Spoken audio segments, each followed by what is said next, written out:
Deputado Nazareno Fonteles, boa tarde, deputado. Prazer. Deputado, que polêmica aí, então, com a sua PEC. Uma PEC de 2011. Né, subscrita por centenas de parlamentares, mas descarregaram tudo em cima do senhor, hein, deputado? Pois é. Na verdade, Cílio, eu acho que pouca gente leu a matéria. Eu até trouxe aqui essa cartilha que o ano passado eu publiquei e enviei para todos os gabinetes de deputados e senadores, fiz artigos, distribuí, fiz falas no plenário da Câmara, estou há mais de 2 anos na CCJ, onde nas reuniões semanais, de vez em quando tem matéria correlata, a gente fala. Então, esse é um assunto que já era bem conhecido na CCJ, onde foi aprovado, né? Mas no restante, as pessoas recebem, mas não vão ler, porque tem uma leitura técnica, claro, justificativa muito técnica, termina. E acredito que, na medida que o tempo está passando, que as pessoas estão lendo, eu estou vendo pelas redes sociais, juristas fazendo análise direitinho, reconhecendo que tem todo um fundamento constitucional, jornalistas experientes, como Gênio de Freitas, dando explicações, Luiz Nassif, o Azenha e tantos outros, que têm produzido matérias interessantes. E aí a gente vai tentando se contrapor com o conteúdo, porque precisa conhecer a PEC. Claro. Não é? A PEC, ela busca manter o equilíbrio entre os poderes. Hoje, o Judiciário, através do Supremo, principalmente do Supremo STF, ele tem invadido muito as competências do Legislativo. Exemplo, a lei dos royalties de petróleo. Uma lei dessa que foi aprovada no Congresso e debatida não sei quantas vezes.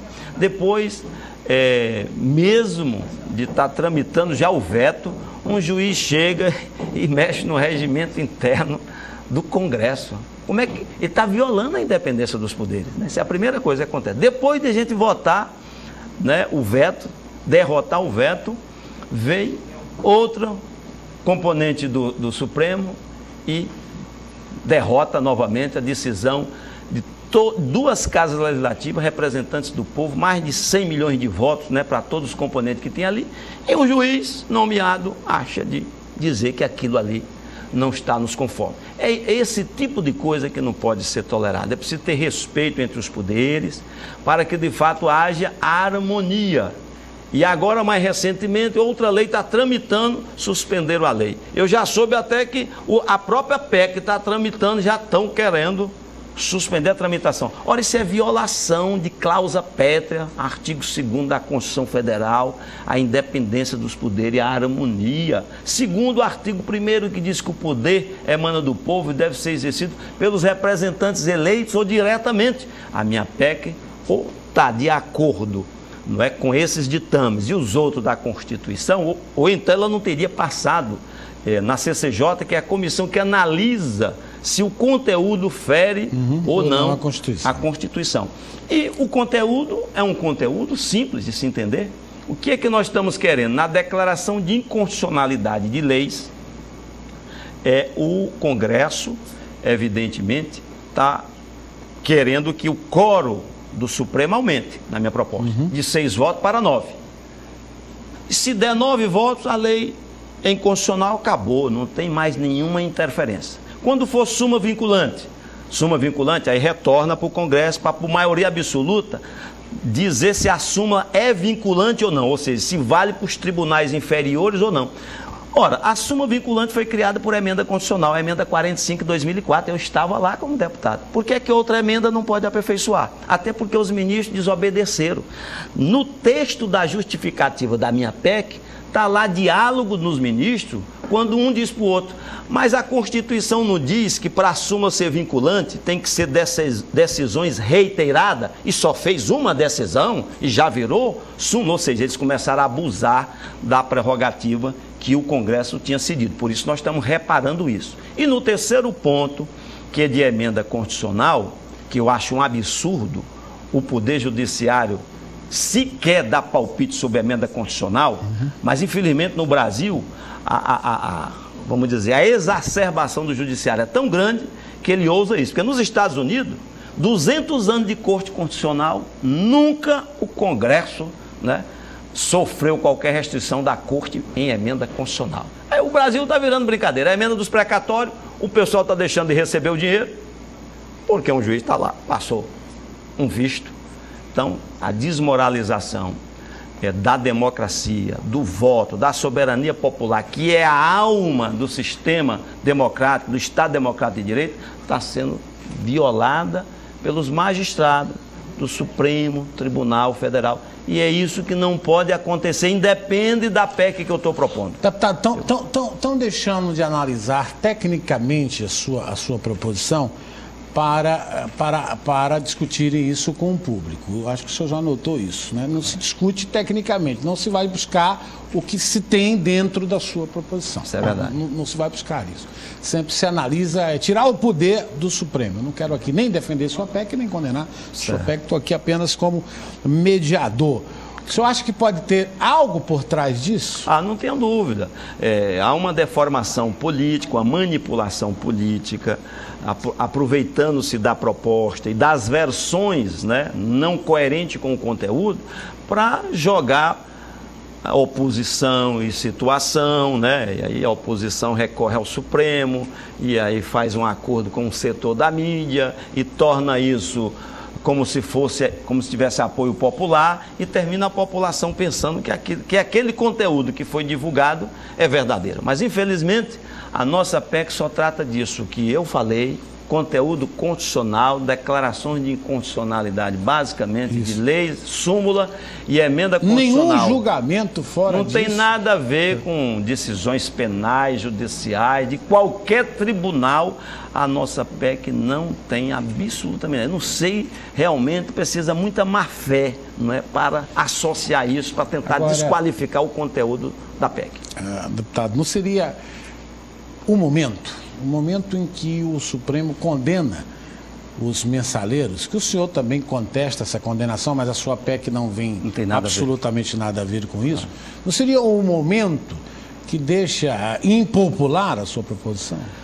Bom, ela foi escrita há 2 anos, apresentada em maio de 2011, depois de um seminário que fizemos na CCJ com juristas, doutores em Direito Constitucional, do Rio de Janeiro, de Minas Gerais, do Rio Grande do Sul, um membro do CNMP, do Conselho Nacional do Ministério Público, que tem doutorado e livros publicados na área de Direito Constitucional, inclusive com pós-graduação na Alemanha, por sinal até ensinava junto com o Gilmar Mendes, naquele instituto do Gilmar Mendes, que veja, tem esses detalhes que não vira escândalo nacional. Um ministro do Supremo é empresário da educação privada.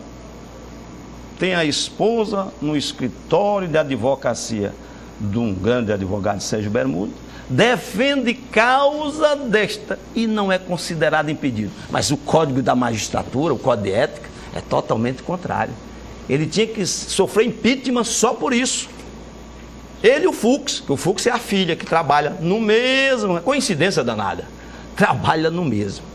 Isto aí é que é o problema, que as pessoas não sabem desse detalhe, que por trás da vida dos juízes, que eles são de carne e osso como nós, tem a dimensão política, tem os interesses atuando e muitas vezes prejudicando um julgamento isento, que é isso que a gente quer de qualquer magistrado. Mas o senhor não acha que é esse seu discurso, esses seus posicionamentos, que tem tirado os olhares do que está positivado na sua PEC, porque o senhor trata única e exclusivamente, eu estive lendo ela, única e exclusivamente da constitucionalidade ou não. De leis. De leis, absolutamente tira poderes de Supremo. Eu acho que não, na minha modesta interpretação, mas esse seu discurso de achar que os juízes estão comprometidos, que os juízes erraram no julgamento, não seria essa a confusão que está sendo feita nesse momento? Aí eu não tenho culpa que a pessoa confunde com o que quiser. Eu estou falando em cima de leis, falei das leis, como no caso dos royalties de petróleo, teve a fidelidade partidária, que eles adulteraram a Constituição, que nem constituinte botou lá e nem o Congresso, lá de 2007 para 2008, aquela resolução de que quem mudasse de partido perdia mandato, isso não tem base na Constituição. E veja, a coisa mais clara que tem no Estado Democrático é o seguinte: quem faz as leis? O Parlamento. Só é lei se passa pelo Parlamento, não pode ser juiz fazendo lei. Dizia Montesquieu, que tem alguns que dizem, que eu não li. No espírito das leis, Montesquieu diz claramente: quando um juiz legisla, a sociedade está em risco. E só um poder controla outro poder. É o que nós estamos querendo. O Congresso precisa acordar e exercer com altivez a sua representação popular, que veio do voto, para legislar. E não aceitar que o poder vizinho invada a sua seara legislativa, como está fazendo agora. Artigo 49, inciso 11. É competência exclusiva do Congresso Nacional, está aqui nessa Constituição. Zelar pela preservação de sua competência legislativa diante dos outros poderes, dos atos normativos dos outros poderes. Ora, minha gente, não precisa da minha PEC. Basta o presidente do Congresso reunir a mesa e declarar ato nulo por essas intervenções dos ministros e depois recorrer ao plenário para se tornar ato definitivo. Está na Constituição. Artigo 52, inciso 10. Depois de declarada a inconstitucionalidade de uma lei pelo Supremo, o Senado tem a competência privativa de dizer quando vale e quanto vale, parcial ou total. Ora, se está na Constituição que a última palavra é do Legislativo, não cabe a ministro do Supremo mentir e espalhar para a nação que a última palavra é do Supremo. Está mentindo, está desobedecendo a Constituição e eu estou fazendo reparo fundamentado, porque como representante do povo, membro do Congresso, tenho que saber o mínimo de suas competências e dizer para o povo que vocês estão lesando a Constituição Federal. Agora, deputado, então, vejamos, o senhor acredita no adiamento, no engavetamento da sua PEC? Olha, eu tenho que respeitar os trâmites e o presidente da casa não é maior nem menor do que eu nisso. Ele tem a função lá, a Comissão de Constituição e Justiça fez, agora está nas mãos dele, mas na mão dele só para fazer a comissão especial. Agora, ele tem realmente que olhar que tem vários pedidos. Assim como a PEC 3 minha está lá desde o ano passado, e eles ainda não colocaram a comissão especial, eu vou apelar que em nome daquela de número 3, que tem quase um ano, ele faça uma única comissão especial e bote as duas juntas, porque todas as duas tratam do Supremo. Essa não deu problema? Pois bote lá pensada aquela que tem um ano que eu estou esperando. Você vai criar a comissão especial. Aí não tem nada a ver com decisões que porventura se tome agora. Então, eu espero que o presidente tenha esse discernimento e que a casa, depois que esfriar, constitua a comissão especial. Porque, Cila, depois da comissão especial está constituída, vai debater o mérito, pode aceitar ou não, pode modificar o conteúdo. Eu recebi, por exemplo, um telefonema do Ibsen Pinheiro, né, ex-presidente da casa, ex-senador, e pela sua experiência, né, para mim foi muito gratificante, ele dizendo, ó, essa PEC foi boa, mas se por acaso tirar um pedaçozinho, mas manter aí os 4/5 que você exige de quórum qualificado, você deu um grande passo. E olha que Ibsen Pinheiro foi de carreira promotor, quer dizer, um homem da área jurídica, que teve a experiência de longos anos no parlamento, até presidi-lo, retornou recentemente, é o autor da emenda do pré-sal, por isso que eu estou recordando, e que sabe o quanto a judicialização é prejudicial à vida em sociedade e ao Estado democrático de direito, com esse excesso que está acontecendo, deputado, infelizmente, aqui no Brasil. Por fim, o senhor acha que está sendo discriminado também, até pela crônica? Eu vi uma do Arnaldo Jabor, que eu não sei o que ele quis chamar de buraco.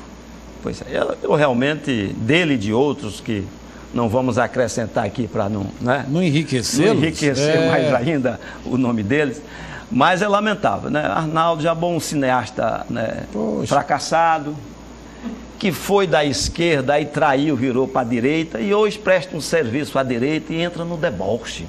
É muito feio. Eu, de fato, espero ter o espaço da mesma emissora, né, para rebater a altura, não no nível dele, mas no conteúdo da PEC, para aproveitar aqueles segundos e dizer do que é que se trata a PEC.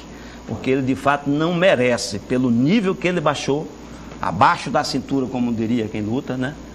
Ele não merece uma resposta neste nível, mas eu espero que eu tenha essa oportunidade de falar da PEC e mostrar a ignorância, né, o exagero e o preconceito de falas como a dele, infelizmente. Muito obrigado, deputado, então, pela sua presença. Eu que agradeço.